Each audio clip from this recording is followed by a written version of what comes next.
Allí estaba, ¿no? Lo que es el manejo, cómo se ha trabajado en distintos temas en la provincia de Formosa, lo decía González, el ministro de gobierno de aquella provincia, con el coronavirus, con el dengue y también con esta situación particular que ha tenido una repercusión a nivel nacional con esa posibilidad de paraguayos cruzando la frontera de manera ilegal para cobrar el IFE aquí en nuestro país. Distintos puntos que tuvimos la posibilidad de estar escuchando voz propia a un funcionario allí en la provincia de Formosa. Ahora saludamos a nuestro compañero Pablo Callejón para seguir haciendo una radiografía de lo que es el coronavirus en nuestro país. ¿Cómo te va, Pablo? Muy bien, Mariano, el saludo para todos. La situación de las provincias es muy heterogénea.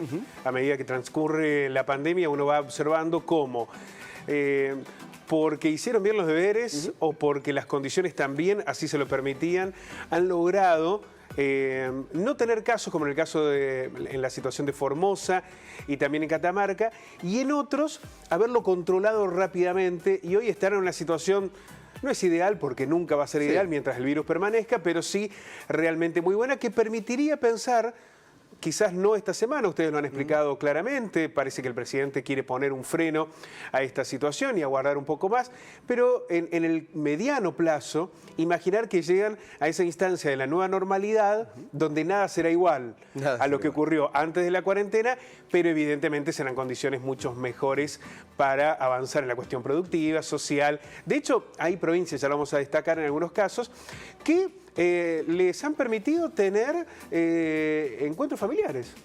Volver al asadito del domingo, por ejemplo. Con un límite de 10, como se controla, que no sean 11, es complicado. Familia numerosa, abstenerse. Claro. Pero bueno. Claro, que se invita. No, a este tío no, este es difícil. Es como cuando haces la lista de invitados y empezás a armar las mesas. El tío el sábado que viene. Terminación de documentos. Ese va a estar complicado. Es más difícil. Pero bueno, evidentemente se han modificado condiciones que han permitido que algunas provincias ya estén en una realidad mucho mejor, ¿no? Exactamente. Si te parece, vamos a hacer un desarrollo en tramas para ver cuáles son las 7 provincias que hoy se encuentran en una condición distinta, casi uno diría cercana a lo óptimo en relación a esta lucha con el coronavirus.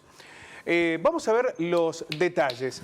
Tienen que ver con Jujuy, La Pampa, San Luis, Santa Cruz y Chubut, que se suman a Formosa y Catamarca, donde el virus nunca llegó, lo decíamos, ¿no? Pero ya tenemos Jujuy, La Pampa, San Luis, Santa Cruz y Chubut, que hace más de 15 días, Mariano, que no tienen casos. Es una buena cantidad de provincias. Claro, y esto es muy alentador, imaginando para lo que viene la evaluación que tendrán que hacer los expertos, sanitaristas y también desde el gobierno nacional.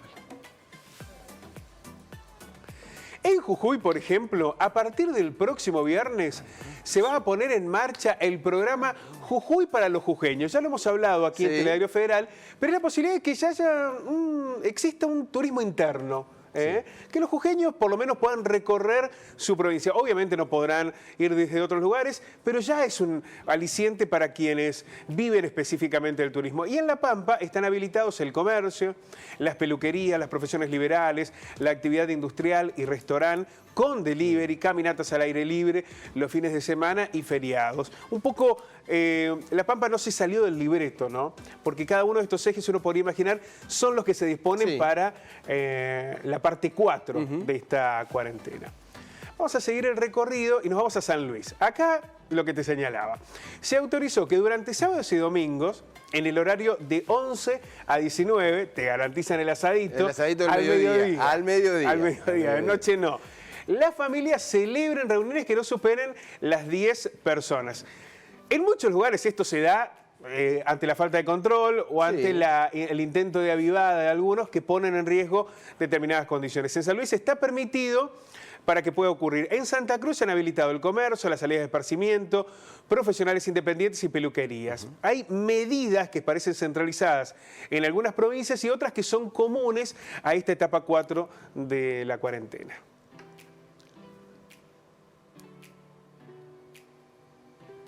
En Chubut hay una realidad. Chubut, ¿te acordás que era de las 3 provincias que al principio no tenían casos. Era, claro, Formosa, Catamarca y Chubut. Exacto. En algún momento llegaron estos casos. ¿Y cuál es la preocupación que hoy tienen en el gobierno? Es que han estimado que unos 2.000 chubutenses tienen que retornar a la provincia. Muchos. No todos están en el exterior. El tema es aquellos que trabajan, por ejemplo, en pozos petroleros, que trabajan para empresas y tienen que regresar. Y esta es una dificultad, porque ¿en qué condiciones regresan? Río Negro, por ejemplo, tuvo un brote importante de casos de COVID-19. Y en Catamarca, ¿cuál es la medida? Bueno, las fronteras continúan cerradas, debido a que alrededor de Catamarca tienen casos positivos todas. Entonces lo que ha tomado como decisión el gobierno es decir, bueno, nuestra primera medida es que nadie ingresa. Y esta es la opción que les ha permitido, por lo menos hasta ahora, mantener este estatus.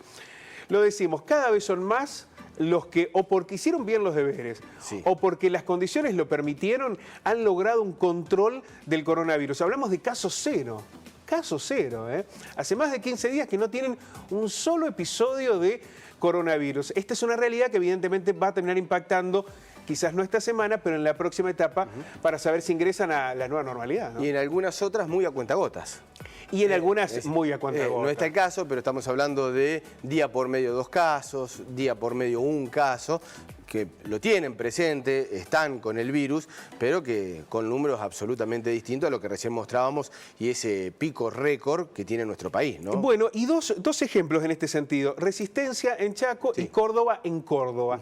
¿Por qué? Porque las capitales provinciales tienen una dificultad evidente, circulación comunitaria en muchos casos, y en el interior no hay nada. No hay nada. Es decir, que para su interior también son distintas las provincias. Claro, una realidad absolutamente diferente entre el interior provincial y las capitales. Esto seguramente también tendrá que ser advertido por los expertos sanitarios. Bueno, la marcha atrás. Hay distintos lugares que han dado marcha atrás. Tal vez lo más significativo sea Córdoba capital, por la importancia que tiene y porque es la única que se dio por un brote de contagios. Claro. Las otras marchas atrás vinieron porque los intendentes o las autoridades observaron que no se estaba respetando esa flexibilización. Y que no podían controlar esa falta. Que no había conciencia, claro. Entonces dijeron, no, si nos comportamos de esta manera, volvemos atrás para que no tengamos el brote. Un tirón de orejas. Un tirón de orejas, exactamente. Pero Córdoba no, la marcha atrás es por datos específicos de contagios masivos, en este caso en el Mercado Norte. Ahora, ¿cómo habrá llegado el nivel de conciencia, Mariano, no? Porque todo esto sucede en medio de un país que tiene un nivel de mortandad y de contagio muy inferior, ya no decimos a Europa, a Latinoamérica, donde los brotes hablamos de 20 casos, de 15. Evidentemente hay un nivel de conciencia en que no queremos que nos pase lo que sucedió en Perú, en Chile, en Brasil. Pisar el freno a tiempo puede ser clave. Pablo, muchísimas gracias. A ustedes.